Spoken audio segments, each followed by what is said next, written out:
یعنی ماتحتوں کے بارے میں سوال کرے گا قیامت کے دن اللہ رب العالمین۔ اللہ کے نبی نے فرمایا کہ ایک عورت جو ماں کی شکل میں ہے، گھر میں رہتی ہے، اللہ کے نبی نے فرمایا کہ وہ ماں ذمہ دار ہے گھر کے اندرونی حصے کی، وہ ذمہ دار ہے۔ قیامت کے دن اللہ رب العالمین اس ماں سے سوال کرے گا کہ تم نے بچی کی تربیت کیسے کی، بچے کی تربیت کیسے کی، بچے کو کیسے سنوارا، تم نے کیا سکھایا، کیا پڑھایا۔ میرے بھائیوں، یہ بات اس لیے میں کہہ رہا ہوں کہ جب آج ہم اپنے سماج کو دیکھتے ہیں، اپنے بچوں کو دیکھتے ہیں، وہ بچہ جس کے بارے میں اللہ کے نبی اللہ تعالیٰ نے قرآن میں فرمایا ہے کہ یہ بچے ماں باپ کے لیے زینت ہے، ماں باپ کے لیے نعمت ہے، اور وہی قرآن آپ جب پڑھیں گے اللہ تعالیٰ نے اولاد کے بارے میں کہا ہے، کئی آیتیں قرآن مجید کی ہے۔ اللہ رب العالمین نے فرمایا ہے کہ اے انسانوں، اے مسلمانوں، تمہاری یہ اولاد تمہاری دشمن ہے۔ آپ قرآن پڑھیے، اللہ نے اولاد کو قرآن مجید میں نعمت کہا ہے، اولاد کو اللہ تعالیٰ نے قرآن مجید میں زینت کہا ہے، اولاد کو اللہ نے مال قرار دیا ہے، بہترین مال قرار دیا، اور وہی اللہ تعالیٰ نے اولاد کو فتنہ قرار دیا۔ قرآن کی آیتیں پڑھیے، اولاد تمہاری لیے فتنہ ہے، اولاد تمہارے لیے آزمائش ہے، اولاد تمہارے لیے فتنہ ہے۔ اور قرآن مجید کی سورۃ تغابن کے اندر اللہ رب العالمین نے کھول کر کے بیان کیا کہ اے مسلمانوں، اے مومنوں، تمہاری بعض بیویاں اور تمہارے یہ اولاد تمہاری دشمن ہے۔ دشمن کب ہے؟ اولاد ہمارے لیے نعمت کب ہے؟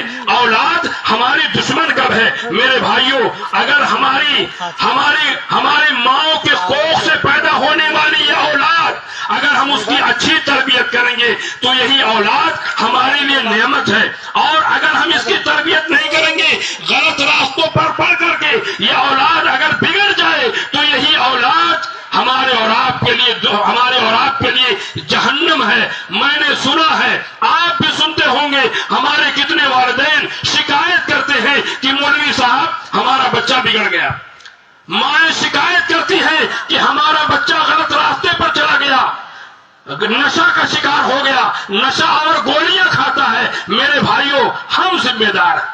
ہم نے بچے کو کیا تعلیم دی، بچے کو کیا سکھایا؟ اللہ رب العالمین نے قرآن مجید کے اندر اصلاح و تربیت کے حوالے سے بڑی باتیں بیان کی ہیں۔ اللہ کے نبی صلی اللہ علیہ وسلم جو ہمارے اور آپ کے لیے نمونہ ہے، ہمارے اور آپ کے لیے آئیڈیل ہے۔ آپ دیکھیے، اللہ کے نبی صلی اللہ علیہ وسلم جہاں بچوں کی اصلاح کی بات آتی ہے، بچوں کی تربیت کی بات آتی ہے، آپ حدیث مبارکہ پڑھیے۔ حضرت حسن رضی اللہ تعالیٰ عنہ، اللہ کے نبی صلی اللہ علیہ وسلم کے پاس کہیں سے مال آیا ہوا تھا، غنیمت کا مال آیا ہوا تھا جو آل محمد کے لیے حرام ہے۔ میرے بھائیوں، یہ ہوتی ہے تربیت، یہ ہوتی ہے اصلاح، اور یہ ہوتی ہے بچے کو صحیح موقع پر ڈانٹنا۔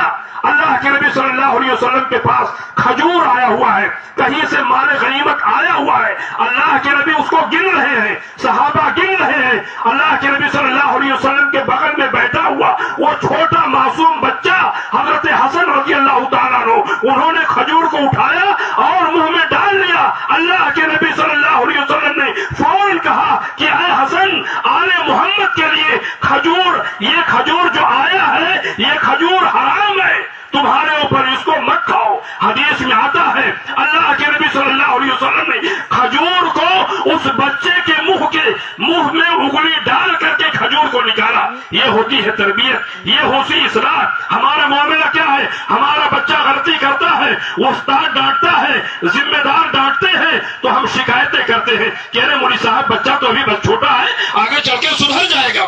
اگر آج نہیں سدھرا آپ کا بچہ، اگر آج نہیں راہ راست پر آیا تو بڑا ہو کر کے اس سے اصلاح کی کیا امید کی جا سکتی ہے؟ میرے بھائیوں، ایک دوسری مثال میں آپ کو دیتا ہوں۔ اللہ کے نبی صلی اللہ علیہ وسلم کے سامنے ایک بچہ کھانا کھا رہا ہے۔ دیکھو یہ مثالیں ہیں، حدیث میں کئی مثالیں آپ کو مل جائیں گی۔ اللہ کے نبی صلی اللہ علیہ وسلم کے سامنے وہ بچہ کھانا کھا رہا ہے۔ اب ظاہر بات ہے، پلیٹ ہے، بڑا پلیٹ ہے، اللہ کے نبی صلی اللہ علیہ وسلم کے سامنے وہ بچہ کھانا کھا رہا ہے۔ نبی صلی اللہ علیہ وسلم نے جب دیکھا کہ یہ بچہ صحیح طریقے سے کھانا نہیں کھا رہا ہے، اللہ کے نبی صلی اللہ علیہ وسلم نے اس کو نرمی سے بلایا اور سمجھایا، کہا کہ دیکھو اے بیٹے، سم اللہ، پہلے اللہ کا نام لو، بسم اللہ کہو، اس کے بعد دائیں ہاتھ سے کھاؤ، اس کے بعد اللہ کے نبی صلی اللہ علیہ وسلم نے کہا کہ پھر سامنے سے کھاؤ۔ آپ بتاؤ، ہم ذمہ دار ہیں، ہم گھر کے ذمہ دار ہیں، ہم ماں باپ، ہم باپ ہیں، ہماری مائیں سن رہی ہے پردے کے پیچھے۔ آپ سوچیں کیا بچوں کے لیے ہم اتنا وقت دیتے ہیں کہ ہمارا بچہ ہمارے ساتھ بیٹھ کر کے کھا رہا ہے، غلطیاں کر رہا ہے، کیا ہم اس کی اصلاح کر رہے ہیں یا سوچ رہے ہیں کہ ارے بڑے ہو کر کے اس کی تربیت ہو جائے گی، اس کی اصلاح ہو جائے گی؟ میرے بھائیوں، ہمارے سامنے ایسی کتنی مثالیں ہیں، بچہ جب اس کو گھر سے صحیح تربیت نہیں ملی، گھر سے اس کی اصلاح نہیں ہوئی، وہ بچہ آگے چل کر کے غلط افکار و نظریات کا شکار ہو گیا اور کہیں نشہ اور لوگوں کے ساتھ چلا گیا اور وہ برباد ہو گیا۔ اللہ کے نبی صلی اللہ علیہ وسلم نے اسی لیے بتایا ہے، سکھایا ہے اور یہ تعلیم دی ہے مسلمانوں کو کہ اپنے بچوں کی اصلاح و تربیت کی فکر کرو، اپنے بچوں کی اصلاح و تربیت کی فکر کرو۔ کیوں؟ اس لیے کہ یہی بچہ ہمارے مرنے کے بعد ہمارے لیے دعائیں کرے گا۔ اللہ کے نبی صلی اللہ علیہ وسلم نے حدیث میں فرمایا ہے، اذا مات الانسان انقطع عمله الا من ثلاث، جب آدمی مر جاتا ہے، دنیا سے چلا جاتا ہے، اللہ کے نبی نے فرمایا کہ اس کے سارے اعمال منقطع ہو جاتے ہیں۔ ہم دنیا سے چلے گئے، ہمارا کیا کرایا چلا گیا، لیکن رسول اللہ صلی اللہ علیہ وسلم نے فرمایا کہ کچھ چیزیں ایسی ہیں کہ وہ رہ جاتی ہیں۔ اللہ کے نبی صلی اللہ علیہ وسلم نے فرمایا، ولد صالح يدعو له، اگر ایک بچہ اپنے باپ کے لیے جو مر گیا ہے، اپنے ماں کے لیے جو مر گئی ہے، اگر ان کے لیے دعائیں کرتے ہیں تو وہ دعا باپ کے حق میں، ماں کے حق میں قبول، اللہ رب العالمین قبول فرماتا ہے۔ میرے بھائیوں، ساری باتوں کا خلاصہ یہ ہے، خلاصہ کلام یہ ہے کہ ہم اپنے بچوں کی اصلاح و تربیت کی فکر کریں۔ سماج گندا ہو رہا ہے، معاشرہ گندا ہو رہا ہے، ہمارے بچے غلط لوگوں کے نظریات کا شکار ہو رہے ہیں، غلط افکار و مناہج کے شکار ہو رہے ہیں۔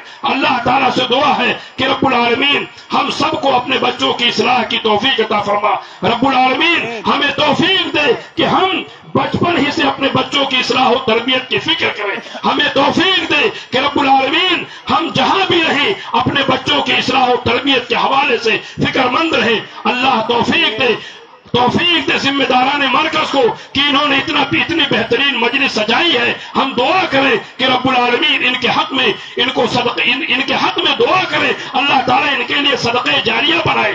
اللہ رب العالمین سے دعا ہے کہ اللہ تعالیٰ یہ مدارس ہمارے اور آپ کے لیے اسلام کے قلعے ہیں، اللہ ان کی حفاظت فرما، ہمارے علماء کی حفاظت فرما، ہمارے بزرگوں کی حفاظت فرما، اور ہم میں سے جن کے والدین دنیا میں موجود ہیں اللہ ہم سب کو خدمت کی توفیق عطا فرما۔ اگر ہمارے والدین دنیا سے چلے گئے ہیں اللہ تعالیٰ ان کی مغفرت عطا فرما۔